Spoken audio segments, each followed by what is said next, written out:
बिस्मिल्लाहिर्रहमानिर्रहीम। हाँ जी, क्या हाल है आप सबके? खैरियत से?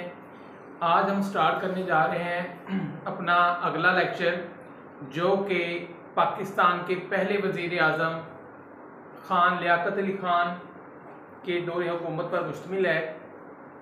और आज हम पढ़ेंगे कि पहले वज़ीर आज़म के दौर में कौन कौन से अहम वाक़यात हुए। और याद रखें कि कायदे आज़म के बाद लियाकत अली खान के दौर के जो वाक़यात हैं बड़े अहम हैं पाकिस्तान बनने के फ़ौरन बाद। इसमें PPSC के एग्ज़ाम में लेक्चरर हो चाहे SS हो, इसमें बहुत सारे क्वेश्चन आ जाते हैं। इसमें सबसे जो मेन क्वेश्चन है वो आता है ऑब्जेक्टिव रेजोल्यूशन, करारदाद मकासद के बारे में कि वो कब पेश की गई, उसकी डेट पूछते हैं। उसके बाद रावलपिंडी कंस्पायरेसी, रावलपिंडी का जो सानिया हुआ था, साजिश हुई थी, वो क्या थी, ये क्वेश्चन भी बहुत दफ़ा पूछा गया है। उसके बाद लियाकत अली खान की शहादत कि वो कब शहीद हुए, ये 3-4 जो क्वेश्चन हैं वो अक्सर आपने देखे होंगे। अभी आप चेक करें अप टू डेट तो आपको नज़र आएंगे कि इसमें से काफ़ी सवाल पूछे जाते हैं। इसके अलावा एक और बड़ा अहम जो क्वेश्चन है वो है लियाकत नेहरू पैक्ट। ये मिनॉरिटीज़ के हवाले से एक पैक्ट हुआ था 1950 में। इसके बारे में भी बहुत सारे सवालात पूछे जाते हैं। तो हम स्टार्ट करते हैं जी।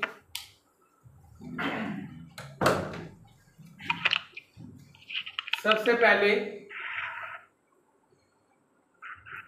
उनकी पैदाइश के बारे में जानते हैं कि लियाकत अली खान कब पैदा हुए। 1 अक्टूबर 1895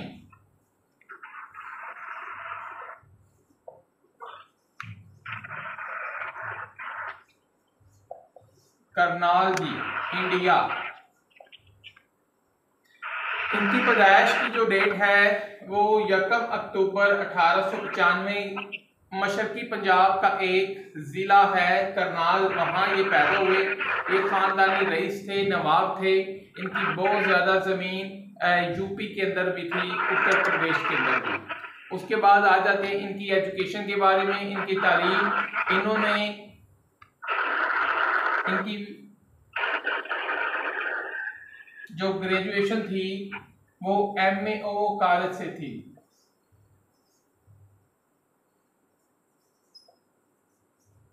MAO कॉलेज से BA किया। उसके बाद ये चले गए लंदन और ऑक्सफोर्ड यूनिवर्सिटी से LLB की डिग्री हासिल की।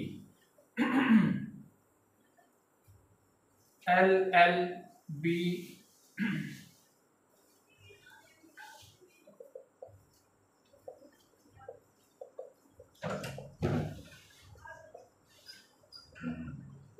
अब आ जाते हैं मुस्लिम लीग में शमूलियत। लियाकत अली खान वापस जब इंडिया आए हिंदुस्तान, तो उन्होंने आते ही 1923 में 1922 में इनकी LLB की डिग्री मुकम्मल हुई। और 1923 में इन्होंने मुस्लिम लीग में, ऑल इंडिया मुस्लिम लीग में शमूलियत इख्तियार कर ली। डेट है 1923, याद रखें जी। सन 1923 में मुस्लिम लीग में शमूलियत इख्तियार की।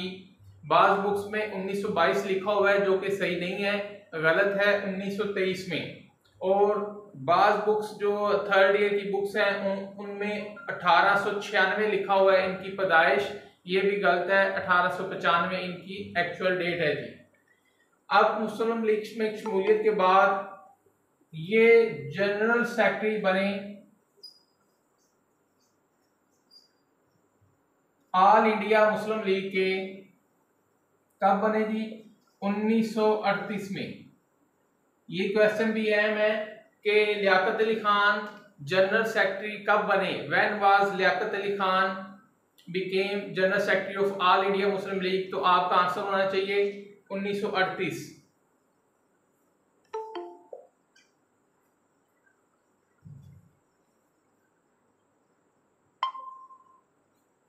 जी। यहां तक क्लियर हो गया जी। अब लियाकत अली खान की बहुत ज़्यादा खिदमात हैं ऑल इंडिया मुस्लिम लीग के अंदर। ये कायदे आज़म के दस्ते बाजू समझे जाते थे और इनका एक अहम मुकाम था। 1946 में भी ये कैबिनेट के वजीर रहे, वजीर खजाना, फाइनेंस मिनिस्टर, उन्होंने ही पुअर मैन बजट पेश किया था। आपको याद होगा क्योंकि ये प्री पार्टीशन का क्वेश्चन है, लेकिन आपको याद हो जाना चाहिए कि 1946 में जो पुअर मैन बजट पेश किया था वो लियाकत अली खान ने पेश किया था, और जो कि कामयाब बजट था इन टर्म गवर्नमेंट में, याद रखें, अबूरी हुकूमत के अंदर। अब 15 अगस्त 1947 को इन्होंने हल्फ उठाया as a prime minister of Pakistan, first prime minister of Pakistan. अब इनकी हम खिदमात के बारे में बात करते हैं।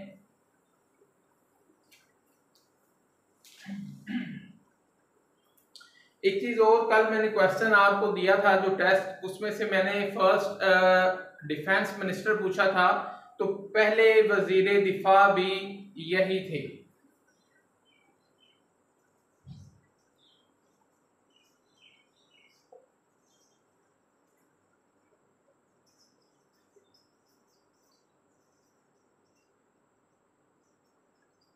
पहले डिफेंस मिनिस्टर भी लियाकत अली खान ही थे। ये पोर्टफोलियो भी इनके पास था। ये चीज याद रखनी है कि एज अ प्राइम मिनिस्टर और एज अ डिफेंस मिनिस्टर ये दोनों सीटों पर काम करते रहे हैं।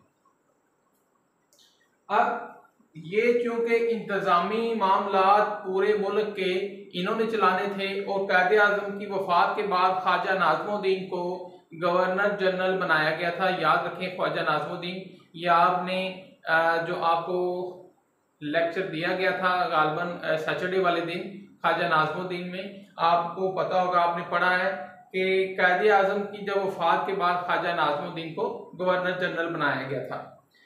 तो जितनी भी पाकिस्तान की इंतज़ामी मामलात थे ये लियाकत अली खान चला रहे थे। और अब हम इनकी बात करते हैं, इनके माशी मामलात, सियासी मामलात और जो दूसरे पैक्ट हुए इनके दौर के अंदर, अब हम उसको पढ़ने जा रहे हैं।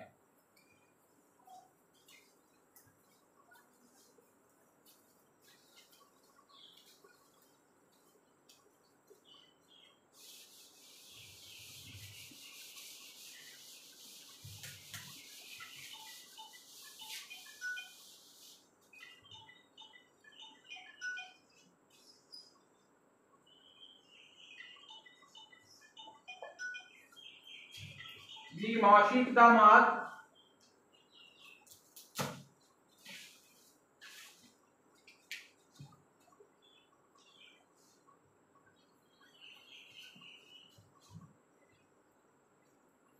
मुआशी इक़दामात जो हैं इनके, पाकिस्तान चूँकि एक नौज़ायदा सल्तनत स्टेट थी, तो सबसे पहले उसके माशी मामलात को दुरुस्त करने की बहुत ज़्यादा ज़रूरत थी। तो लियाकत अली खान ने सबसे पहले जापान से मशीनरी मंगवाई और 7 नए कारखाने लगाए।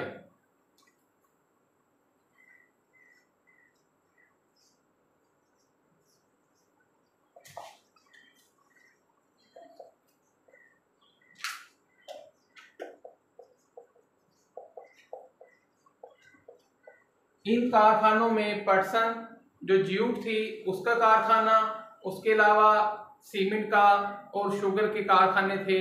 ये जापान से मशीनरी मंगवाकर नए कारखाने लगाए गए। उसके बाद जो पाकिस्तान मिंट का क़याम अमल में लाया गया, पाकिस्तान मिंट,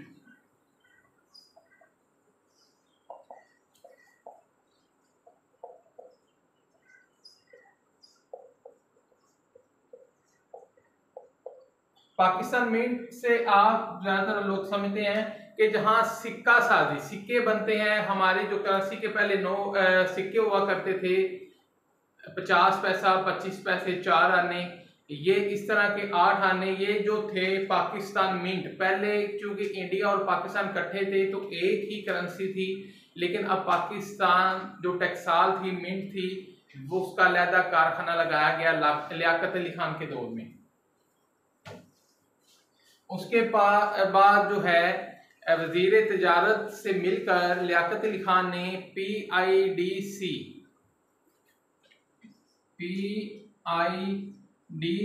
का क्याम अमल में लाया गया। PID से मुराद पाकिस्तान इंडस्ट्रियल डिपार्टमेंट कॉरपोरेशन था। ये जितनी भी पाकिस्तान में डेवलपमेंट हुई है इसका सेहरा PIDC को जाता है, क्योंकि ये स्टार्ट में 1948 में ही PIDC का क्याम अमल में लाया गया। मईशत को बेहतर करने के लिए, नए कारखाने लगाने के लिए, नई मंडियां तलाश करने के लिए, क्योंकि पाकिस्तान में खाम माल बहुत ज़्यादा होता था, जूट का, पटसन का, तो उसके लिए नई मंडियां तलाश करने के लिए पाकिस्तान इंडस्ट्रियल डेवलपमेंट कॉरपोरेशन कायम की गई। उसके अलावा नेशनल बैंक ऑफ पाकिस्तान,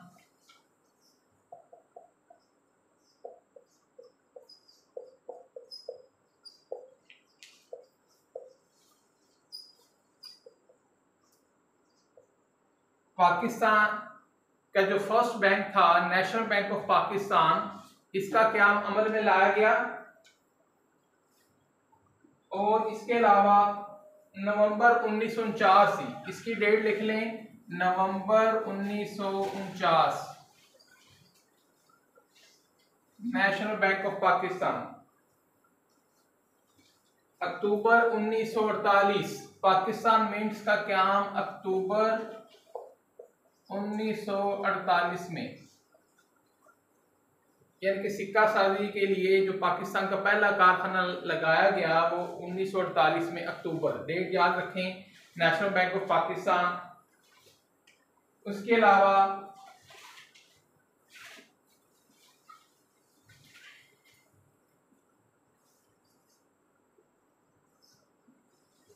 तेल और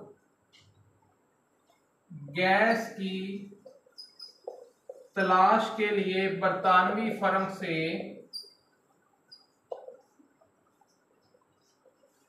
मुआहदा किया गया।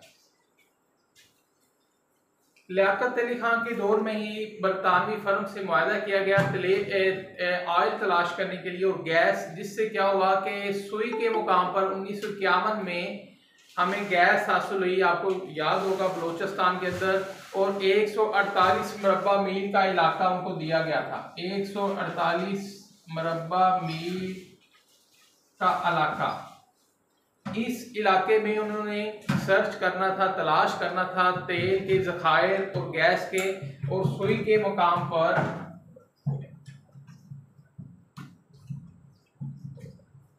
पाकिस्तान को गैस मिली थी, गैस हासिल हुई। बलोचिस्तान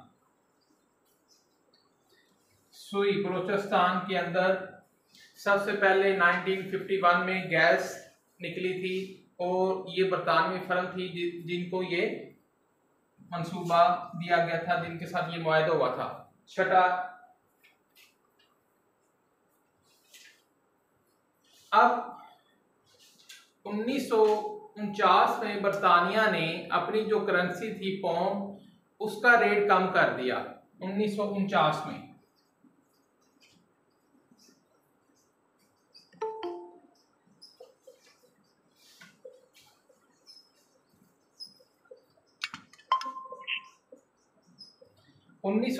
में बरतानिया ने पौंड की कीमत कम कर दी, और जितने भी ममालिक जो थे जो कि बरतानिया के साथ इलाहाक था, जिनका मुआशी रिलेशन था, उनसे कहा गया कि वो भी अपने पैसों की कीमत कम करें, यानी कि अपनी करेंसी की कीमत कम करें। लेकिन लियाकत अली खान के नज़ीर अहमद खान जो थे उस वक्त वज़ीर तिजारत थे, उन्होंने ऐसा करने से इनकार कर दिया, और पाकिस्तानी करेंसी की जो कीमत थी ये कम नहीं की गई, पाकिस्तानी करेंसी की कीमत कम नहीं की गई, जिससे क्या हुआ कि जो इंडिया और बरतानिया थे, इन्होंने जो खाम माल था पाकिस्तान से लेना बंद कर दिया, और कुछ लम्हात जो थे, कुछ टाइम पीरियड वो पाकिस्तान पे मुश्किल आया, लेकिन बिलाखिर कुछ अर्सा के बाद वो दोबारा रवाबत जो थे तजारती बहाल हो गए, और उसी कीमत पर उन्होंने दोबारा हमसे सौदेबाजी करनी शुरू कर दी खाम माल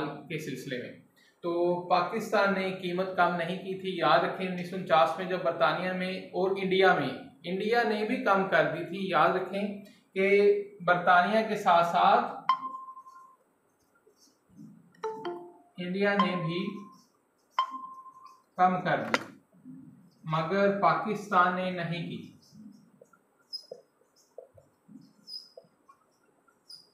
जी, पाकिस्तान ने अपनी करेंसी की जो कीमत थी उसको कम नहीं किया, डी वैल्यू नहीं होने दिया। याद रखें ये 6 पॉइंट्स थे।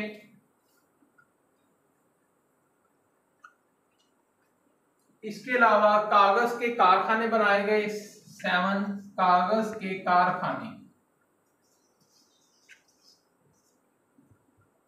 वेलफेयर हॉस्पिटल बनाए गए, वेलफेयर कॉलोनीज बनाई गई,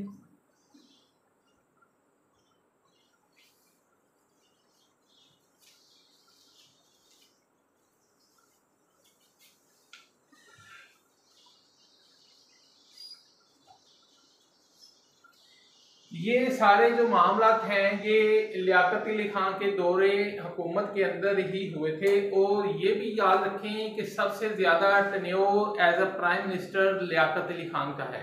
ये क्वेश्चन आ चुका है पेपर में, पीपीएससी के लेक्चरर में।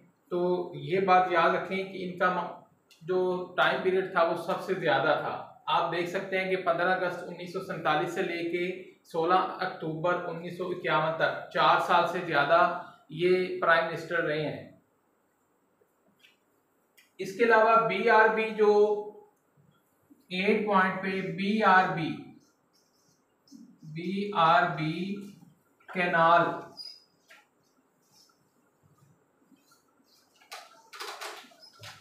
बीआरबी लाहौर से कसूर तक जो एक कैनाल है, एक नहर है, ये दफाई लिहाज से बनाई गई थी। और इसके अलावा फ्लड 1950 में फ्लड आ गया था, जिसकी वजह से नहर बनाने का हुक्म लियाकत अली खान ने दिया था। और ये दफाई लाइन भी थी। 1965 में इसने बड़ा अहम किरदार अदा किया था, जहां मेजर राजा अजीज भट्टी शहीद हुए थे।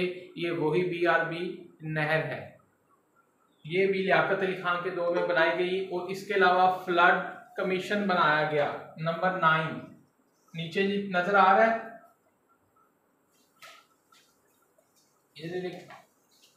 फ्लड कमीशन का क़याम। ये माशी इक़दाम थे। इसके अलावा जो लियाकत अली खान साहब थे, इन्होंने मुख्तलिफ मुल्कों के दौरे भी किए थे, यानी कि अपने अताशियों को भेजा था कि वो माशी मामलात को डील करें इंडोनेशिया, जापान, अमेरिका के साथ, बरतानिया के साथ, नई नई मंडियाँ तलाश करने के लिए। और कहते हैं कि इनके दौरे हुकूमत के अंदर पाकिस्तानी जो मईशत थी ये कदरे बेहतर थी। जो हालात 1947 के बाद से पैदा हुए थे पाकिस्तानी मईशत के अंदर, अब वो बड़े हद तक संभल गए थे।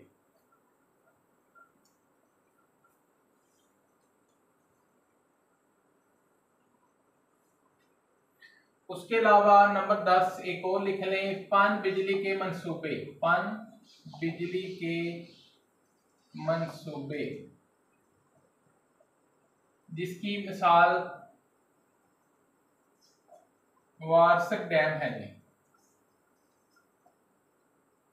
यहां से वारसक डैम के जरिए बिजली बनाई गई।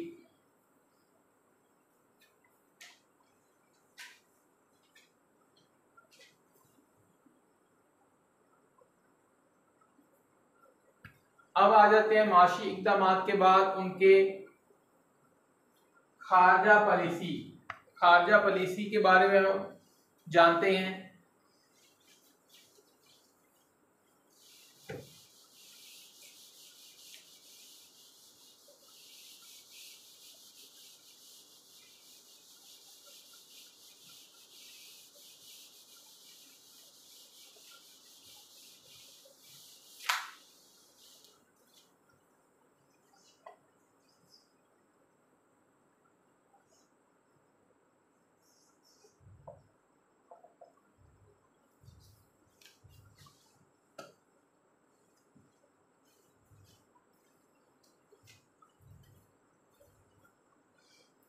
जी, खारजा पॉलिसी के अंदर लियाकत अली खान ने एक नई शक्ल दी खारजा पॉलिसी को, और पाकिस्तान क्योंकि एक नई स्टेट थी, न्यू बॉर्न स्टेट थी, तो उसके जो तल्लकात थे उनको दूसरे मुल्कों तक ऐसे तरीके से पहुंचाया और एक मजबूत तल्लकात पैदा किए।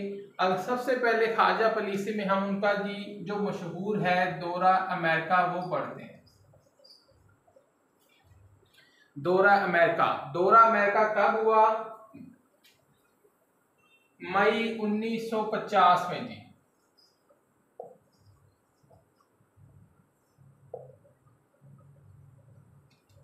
बहुत सारी किताबों में आपने पढ़ा होगा कि पाकिस्तान को रशिया ने सबसे पहले दौरे की दावत दी थी, तो उसके बाद फौरन अमेरिका ने भी पाकिस्तान को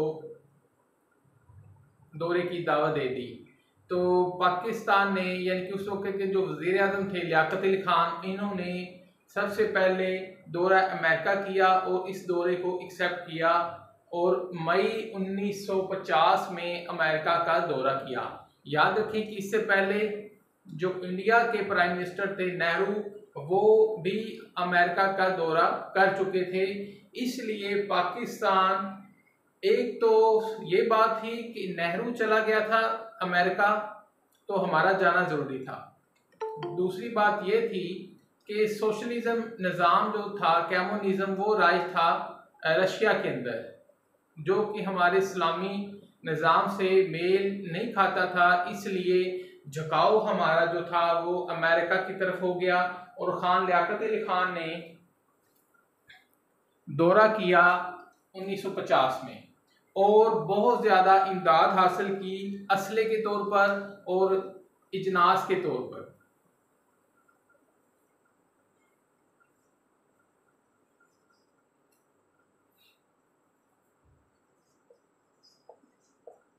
याद रखें कि लियाकत अली खान के दौर में ही असला हासिल किया गया, उसके बाद गंदम इनका मुआहदा हुआ, ये भी हासिल की गई थी।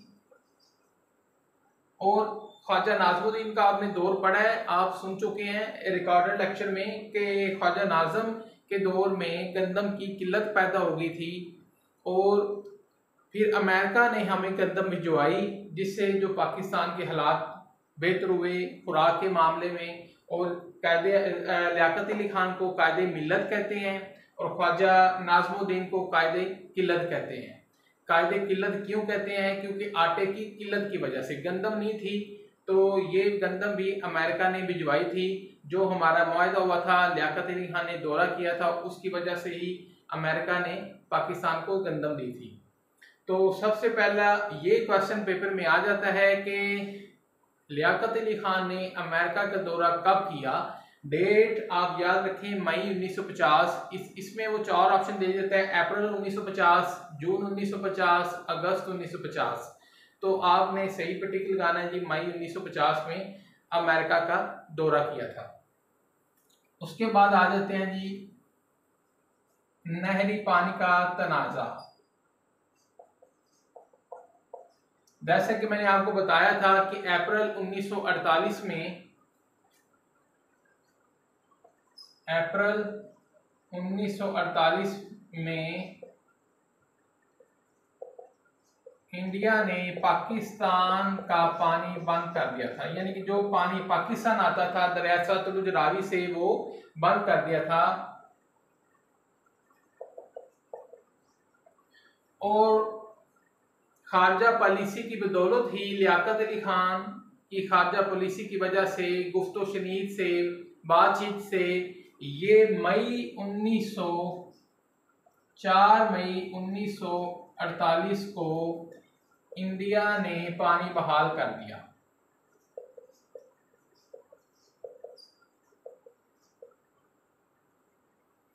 इसके अलावा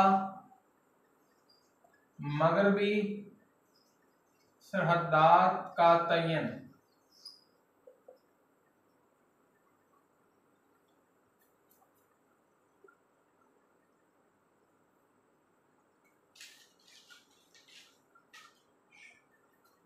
जी। यहां एक चीज और लिख लें तीसरे नंबर पे, क्योंकि आप डिस्टर्ब ना हो जाए, मशरकी व मगरबी।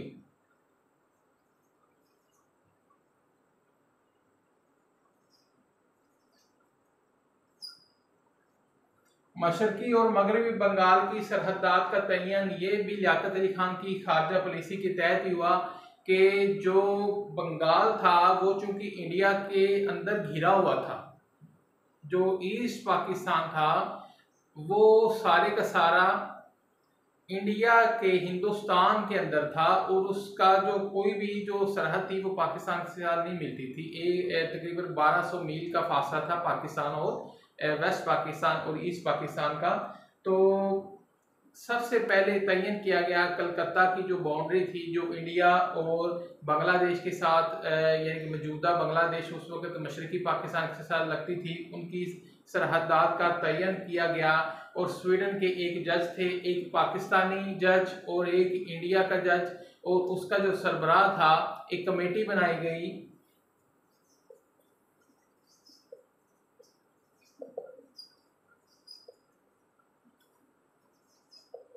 जिसका सरबराह स्वीडन का जज मिस्टर बेग था। इन्होंने मशरकी और मगरबी बंगाल की सरहदात का तयन किया, और इस तरह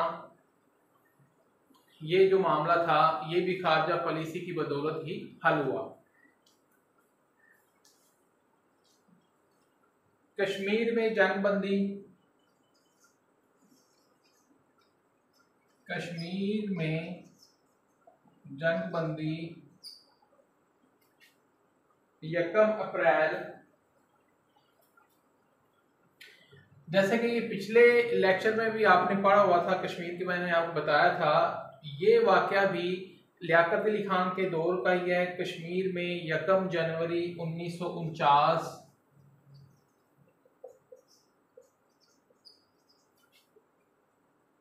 में जंगबंदी हुई, और यूएनओ के जो ऑफिशियल्स थे उन्होंने ये जंगबंदी की, और कहा गया कि यूएनओ की करारदादों के ज़रिए कश्मीर का फैसला होगा और कश्मीर की अवाम बाई वोट ये फैसला करेंगे।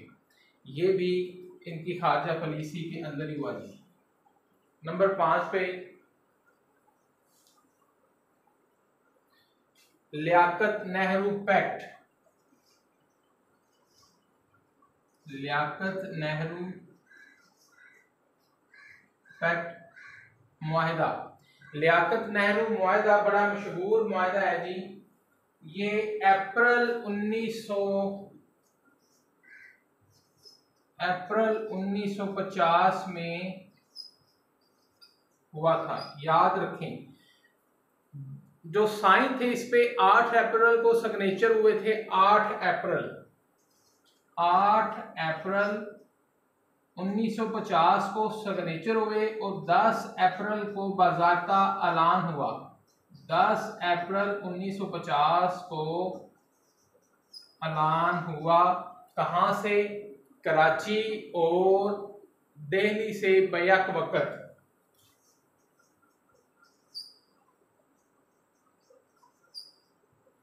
8 अप्रैल को साइन हुए जी, दस्तखत हुए। ये आप 3 डेटें कहीं गुड़मुड़ ना हो जाए, सिर्फ आपने ये याद रखना है कि अप्रैल 1950 में, क्योंकि ज्यादातर वो डेट देता है जी कब हुआ, अप्रैल 1950, मई 1950, अगस्त 1950, इस तरह एग्जैक्ट डेट नहीं पूछता, क्योंकि ये 2 डेटें आ जाती हैं। 8 अप्रैल को साइन हुए थे और 10 अप्रैल को इनका बाज़ाब्ता ऐलान हुआ था, अनाउंसमेंट हुई थी कराची और दिल्ली से बैक वक्त। तो आपने ये चीज याद रखनी है, लियाकत नेहरू पैक्ट कब हुआ? अप्रैल 1950 में। उसके बाद कश्मीर की जंगबंदी कब हुई? 1 जनवरी 1949 में। ये इनमें से लाजमी एक क्वेश्चन आ जाता है। और इसके अलावा दौरा अमेरिका अहम है, मई 1950। नहरी पानी का तनाज़ा यानी कि कब स्टॉप किया वाटर जो था, अप्रैल 1948। ये 4-5 क्वेश्चन ही जो हैं बड़े अहम हैं एग्जामिनेशन पॉइंट ऑफ व्यू से, इनकी डेट्स को अच्छी तरह याद करें।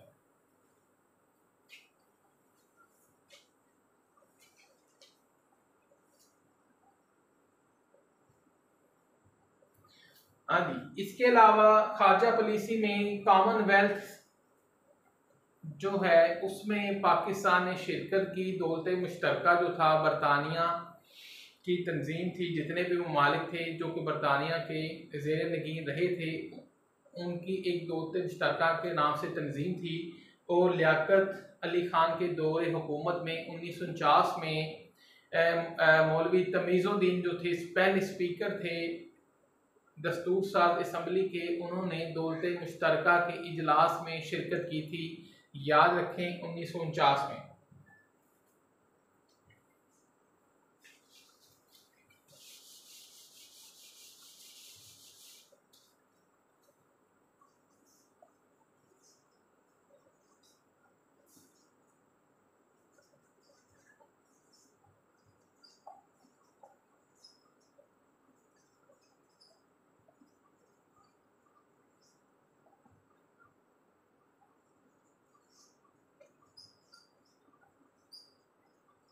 जी, मौलवी तमीज़ुद्दीन की सरबराही में पाकिस्तान ने पहली दफ़ा किसी बाहर की तंजीम में हिस्सा लिया, दौलत मुश्तरका में, कॉमनवेल्थ में। और ये डेट याद रखें, लियाकत अली खान का दौरे हुकूमत था, वज़ीर आज़म का। जी नेक्स्ट चलते हैं। इसके अलावा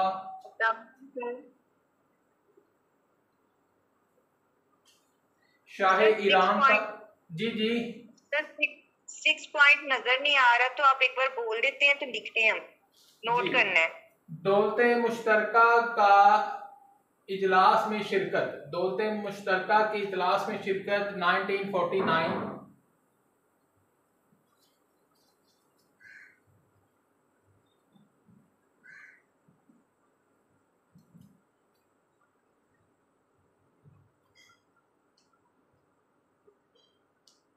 सर ठीक है, थैंक यू। ओके हो गया जी।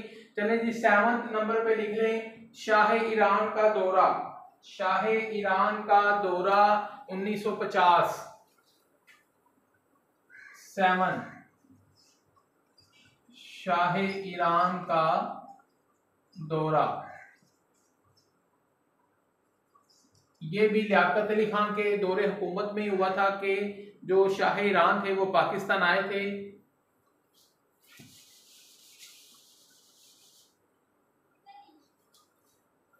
इसके अलावा इंडोनेशिया 1949 में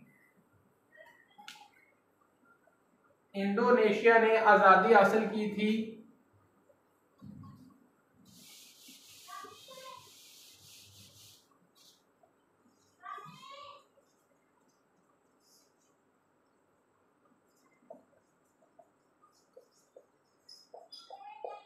उन्नीस में इंडोनेशिया ने आज़ादी हासिल की और लियाकत अली खान ने अपने एक डेलीगेशन भेजा था, वफद भेजा था उसकी तकरीब में।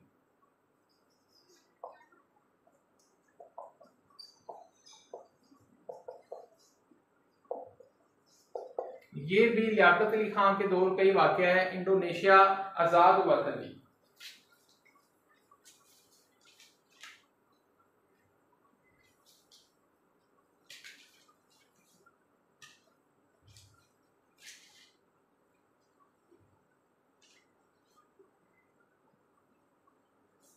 क्लियर हो गया जी। अब आगे चलते हैं।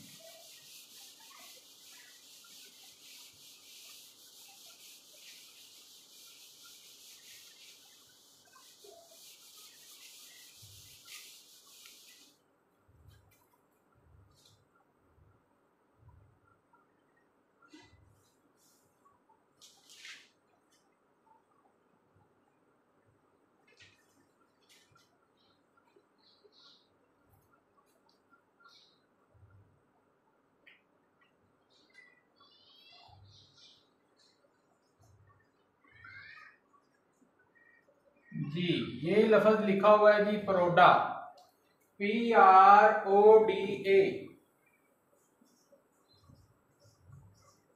आप में से अक्सर ज्यादातर लोग जानते हैं जी परोडा क्या है। Public and representative office disqualification act.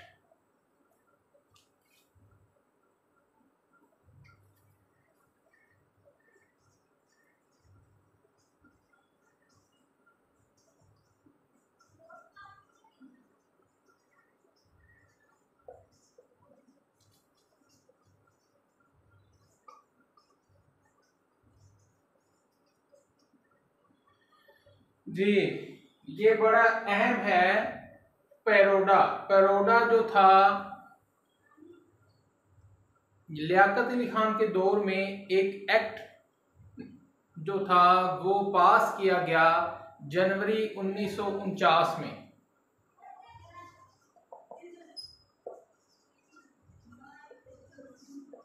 इसकी डेट याद रखें जी, जनवरी 1949। बड़ा अहम सवाल है कि public and representative disqualification act, ये एक्ट है क्या था, ये चीज क्या थी? ये जितने भी सरकारी अफसरान वुजरा समेत बिशमोल वुजरा जी, वुजरा, सेक्रेटरी, सूबाई और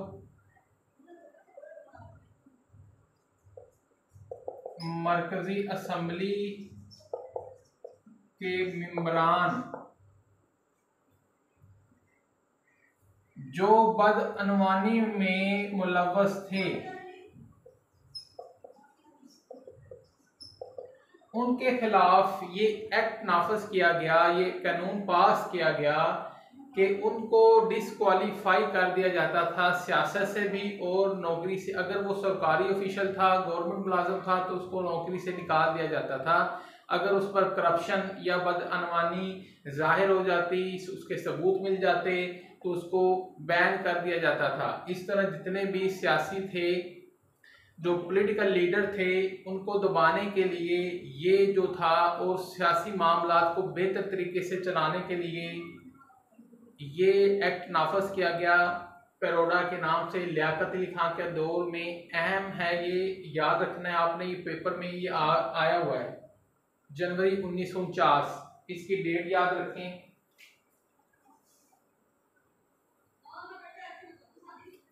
और गवर्नर जनरल को ये इख्तियार हासिल था कि वो किसी को भी बिशमूल वजीर आजम वो बाज पुरस कर सकता था। और 1950 में सूबाई जो गवर्नर थे उनको भी इख्तियार दे दिए गए। 1950 में सूबाई गवर्नरों को, पहले सिर्फ गवर्नर जनरल के पास ये इख्तियार थे 1949 में, और 1950 में सूबाई गवर्नरों को भी इख्तियार दिए गए।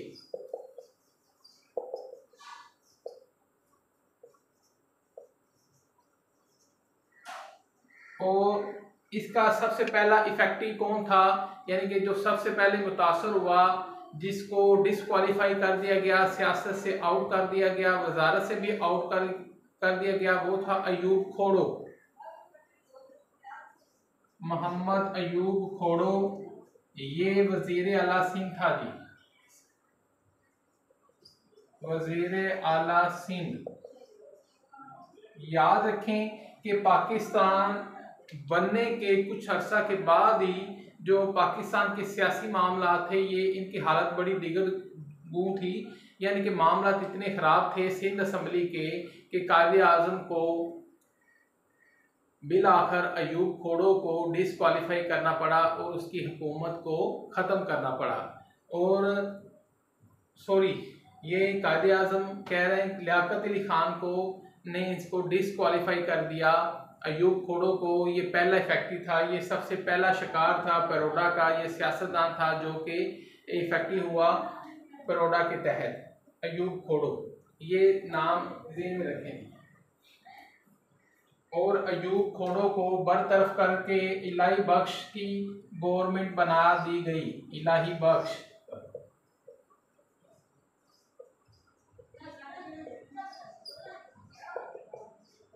अयूब खोड़ो पे इल्ज़ाम था इकरवा परवी का कि नेपोटिज्म, ये जो थे अपने जितने भी रिश्तेदार थे उनको अहम अहम ओहदों पर फायज कर रहे थे और करप्शन में मुब्तला थे, इसलिए इनको पेरोडा के तहत डिस्क्वालीफाई कर दिया गया और उनकी जगह इलाही बख्श को सिंध का वज़ीर आला बना दिया गया।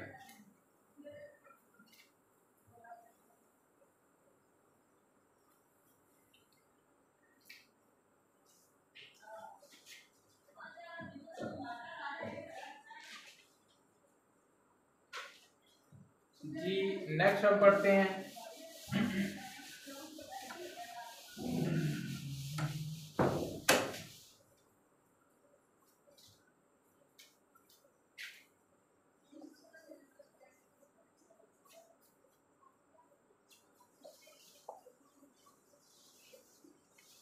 करारदादे मकासद ऑब्जेक्टिव रेजोल्यूशन।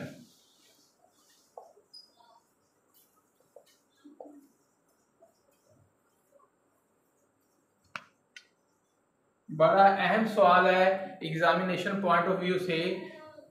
ये सवाल बड़ी दफ़ा आ चुका है। जितने भी आप लेक्चर हिस्ट्री दें या लेक्चरर पाक स्टडी दें, इनमें ये क्वेश्चन ज़रूर होगा।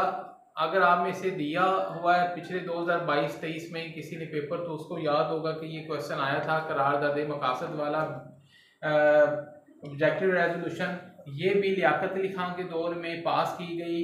ये दस्तूर साजी के लिए पहली एक कह लें कि स्टेप था, सीढ़ी थी करारदादे मकासद। और ये कब पास की गई, सवाल ये आता है कि व्हेन ऑब्जेक्टिव रेजोल्यूशन वाज पास, तो आपका आंसर होना चाहिए 12 मार्च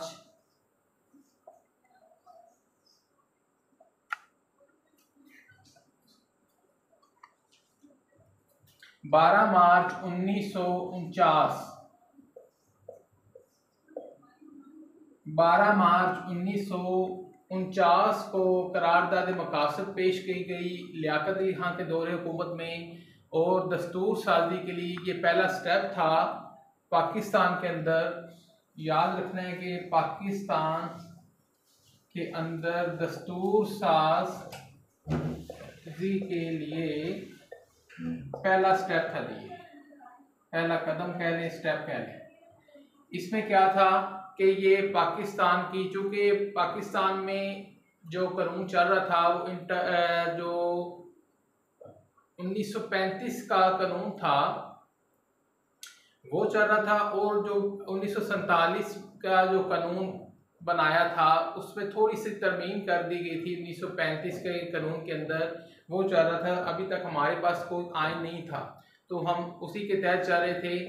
पहली कोशिश जो की गई दस्तूर साजी की, उसका नाम है करारदाद मकासद ऑब्जेक्टिव रेजोल्यूशन।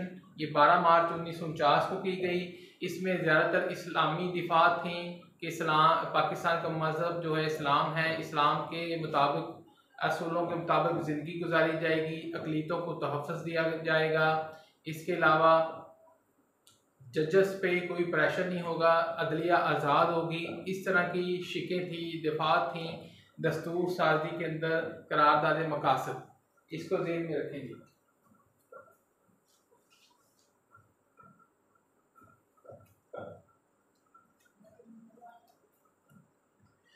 इसके अलावा बीपीसी असल में ये एक लहदा टॉपिक है करारदाद मकासद। जब हम पढ़ेंगे तो उसमें इंशाल्लाह मैं आपको ये आगे डिटेल से समझाऊंगा। करारदाद मकासद के बाद basic principle committee,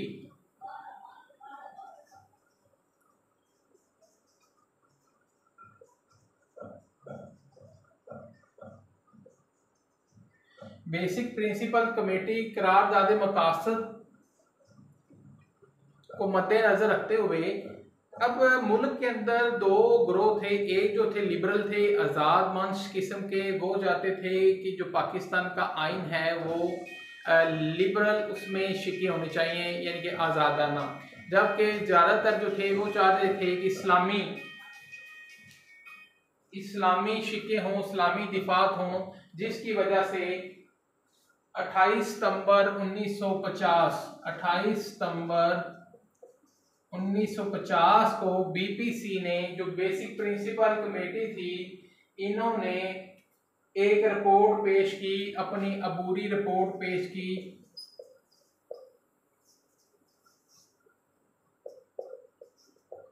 basic principle committee ने जब एहतजाज हुआ तो लियाकत अली खान ने बीपीसी एक कमेटी कायम कर दी जिसका है बेसिक प्रिंसिपल कमेटी। इसमें 7 अफराद थे जिन्होंने एक रिपोर्ट पेश की 28 सितंबर 1950 को कि पाकिस्तान का जो आने वाला आइन है वो किस तरह का होगा, उसमें इस्लामी दिफात। और लियाकत अली खान ने भी जो अपना वजन था ये इस्लामिक पॉइंट ऑफ व्यू, यानी कि इस्लामी दिफात की तरफ ही मुंतकिल किया था। नेक्स्ट चलते हैं जी।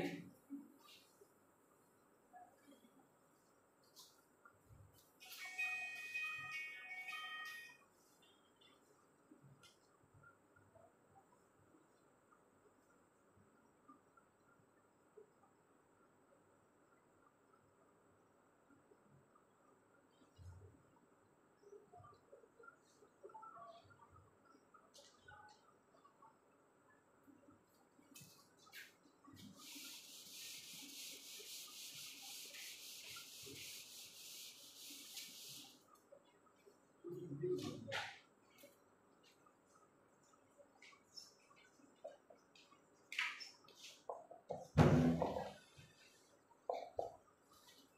रावलपिंडी साजिश।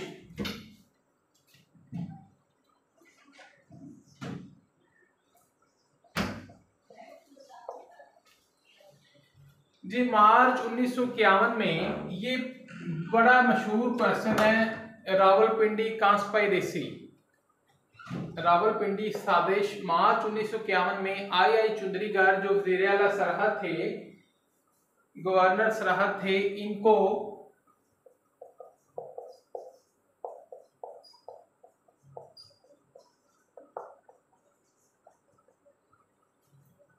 इनको पता चलता है कि जी हुकूमत के खिलाफ साजिश हो रही है, हुकूमत का तख्ता उल्टने की साजिश हो रही है और इसमें कुछ आर्मी के अफसरान जो सीनियर अफसरान हैं वो शामिल हैं। तो उन्होंने ये बात लियाकत अली खान को बताई। तो लियाकत अली खान ने उस वक्त के जो चीफ ऑफ आर्मी स्टाफ थे जनरल अयूब, उनसे कहा कि आप इस मामले की तहकीकात करें। तो जब जनरल अयूब खान ने तहकीकात की तो ब्रिगेडियर जो थे सद्दीक खान की जो कॉल थी ये रिकॉर्ड की गई, जिससे इस साज़िश का यानी कि इस साजिश का पता चला। और इस तरह इसके जितने भी किरदार थे, जनरल अकबर खान,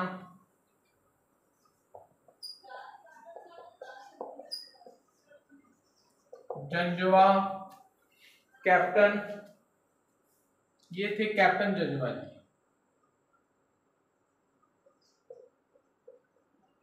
उसके बाद फैज अहमद फैज,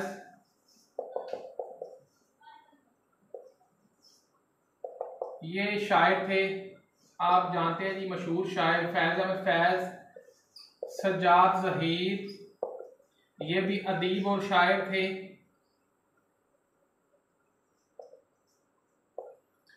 अब ये इसके मेन जो कैरेक्टर थे, किरदार थे, जिन्होंने लियाकत अली खान की हुकूमत का तख्ता उल्टने की साजिश की।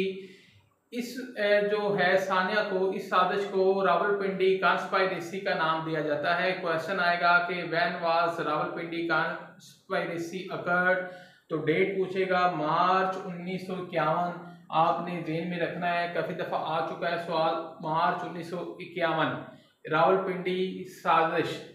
इसके तहत जो जितने भी जनरल अकबर खान थे, कैप्टन जंजवा थे, फैज अहमद फैज और सज्जाद ज़हीर को, ये कम्युनिज्म के हामी थे। कम्युनिज्म याद रखें, ये कम्युनिज्म के हामी थे फैज अहमद फैज और सज्जाद ज़हीर, और ये चलाना चाहते थे मुल्क को कम्युनिज्म के तौर से। तो इसीलिए ये इन्होंने एक साजिश रची और रावलपिंडी कॉन्स्पिरेसी का नाम दिया जाता है इसको। और इनको सज़ा भी हुई काफ़ी दफ़ा, ये यानी काफ़ी अरसा ये जेल में रहे, फैज अहमद फैज और सज्जाद ज़हीर भी। और इसकी जो कड़ियाँ थी वो इंडिया से भी जा मिली, क्योंकि इंडिया में भी कम्युनिज्म के जो लोग थे उन्होंने इस साजिश में मुलव्वस थे। उसके बाद आ जाते हैं जी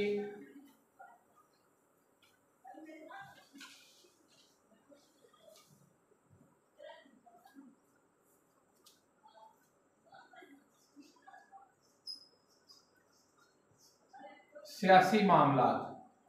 अब मुल्क के अंदर पाकिस्तान बनने के बाद कायदे-ए-आज़म ने कहा था कि मैं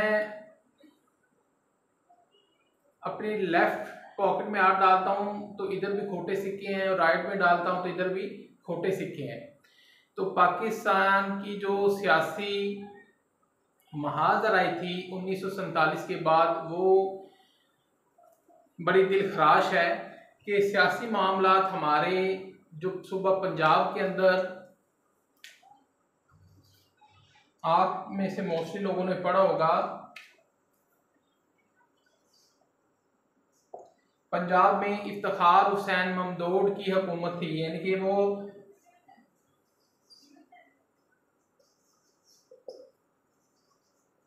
इफ्तिखार हुसैन ममदूद ये वजीर आला थे, और इनका झगड़ा किसके साथ था? मुमताज दौलताना के साथ। मुमताज दौलताना के साथ इनकी महाज लड़ाई थी, जिसकी वजह से 1949 में 29 जनवरी 1949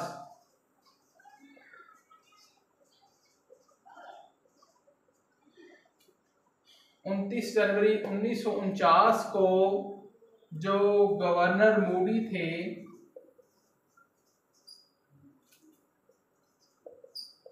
उन्होंने गवर्नर रूल लगा दिया और इफ्तिखार अहसन ममदूद की जो हुकूमत थी वो बरतरफ कर दी। याद रखें ये डेट, ये ऐसा सवाल है कि जो आम नहीं मिलेगा आपको, कि पंजाब में कब बरतरफ की गई हुकूमत नवाब इफ्तिखार अहसन ममदूद की, तो 29 जनवरी 1949 को बरतरफ कर दी गई। गवर्नर जो थे मूडी, उन्होंने इनको बरतरफ कर दिया और गवर्नर रूल लगा दिया। और पंजाब में आम इंतखाब कब हुए? मार्च 1951 में। मार्च 1951 में आम इंतखाबात हुए। ये दो डेटें आपको बहुत कम दिखने में नजर आएंगी, लेकिन आप इनको याद रखें, बुक्स में बहुत कम है कि पंजाब के अंदर पार्टीशन के फौरी बाद 29 जनवरी 1949 को नवाब इफ्तिखार हुसैन ममदूद की हुकूमत को ख़त्म कर दिया गया। आपस में कशमकश की वजह से मुमताज़ दौलताना जो कि वज़ीर ख़जाना थे, ये चाहते थे मैं वज़ीर आला बनूं और ये साजिशें करते थे इफ्तिखार हुसैन ममदूद के खिलाफ। एक रस्सा कशी का रुझान था, जिसकी वजह से कैद लियाकत अली खान ने मशवरा करके गवर्नर रूल लगा दिया। ऐसी हालत सिंध में थी, जैसे कि मैंने पहले बताया, अयूब खोड़ो जो थे वज़ीर आला, उनके वो साजिशें उनके खिलाफ हुई, वो करप्शन में मुब्तला थे। उनकी जगह इलाही बख्श को वज़ीर आला बनाया गया। और ऐसी सिचुएशन सरहद में भी थी। सरहद में खान अब्दुल कयूम खान की हुकूमत के खिलाफ भी साजिशें होती रही। तो ये एक अजीब अफरा तफरी का जो था दौर था, वो लियाकत अली खान के 1948, 49, 50 की जो साल हैं वो सियासी मामला बड़े दिगर वो थे। अब ये डिटेल में हम नहीं जाते, आप डिटेल पढ़ लें। अब लास्ट में हम इसका पढ़ते हैं जी, इनकी शहादत वो आपको पता ही है 16 अक्टूबर 1951 में।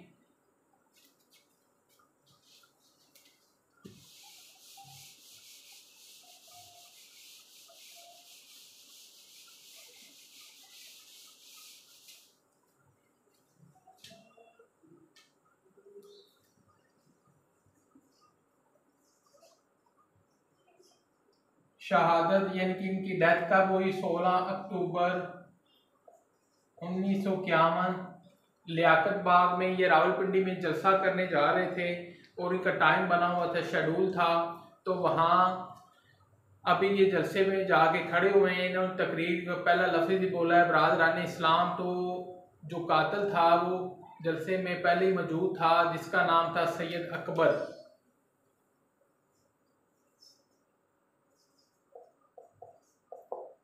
सैयद अकबर ये लियाकत अली खान का कातिल था। इसने लियाकत अली खान पर 2 गोलियां चलाई, जिससे आप फौरी गिर पड़े और हॉस्पिटल ले जाते हुए रास्ते में दम तोड़ गए। तो सैयद अकबर वो शख्स था कि जो कि पुलिस की निगरानी में था और इसको शहर छोड़ने की इजाज़त नहीं थी। ये अगर शहर छोड़ना होता तो ये पुलिस स्टेशन इतला करके जाता, लेकिन ये रावलपिंडी किस तरह पहुंचा ये अभी तक मालूम नहीं हो सका। और इसने होटल में स्टे किया। लियाकत अली खान के जलसे की इसको पूरी इतला थी और इसको फ़ौरन ही एक इंस्पेक्टर ने गोली मार के कत्ल कर दिया। सैयद अकबर को जो इंस्पेक्टर ड्यूटी पर मामूर थे, उन्होंने बजाय पकड़ने के फ़ौरन ही उसको गोली मार दी। और इस तरह ये राज जो था वो पर्दा ना उठ सका। लेकिन जो उस वक्त के आईजी थे, उन्होंने जो कमेटी बनाई थी इसको इन्वेस्टिगेशन कमेटी, वो पहुंच गए थे मामले की हद तक। लेकिन उनका जो फाइलें थी, जहाज़ था वो क्रैश कर गया, जिसके साथ वो फाइलें भी सब कुछ ही ख़त्म हो गया। और इस तरह स्कॉटलैंड यार्ड की खिदमात हासिल करने के लिए कहा गया, FBI की भी, लेकिन जो उस वक़्त के वज़ीर ख़जाना थे मलिक ग़ुलाम हुसैन, उन्होंने इस बात को नहीं माना। और इस तरह ये राज अभी तक राज ही है कि इसके पीछे दर हकीकत कौन थे। आप हमारा ये टॉपिक ख़त्म हुआ लियाकत अली ख़ान के, इसके जितने भी अहम क्वेश्चन हैं वो मैंने आपको बता दिए हैं।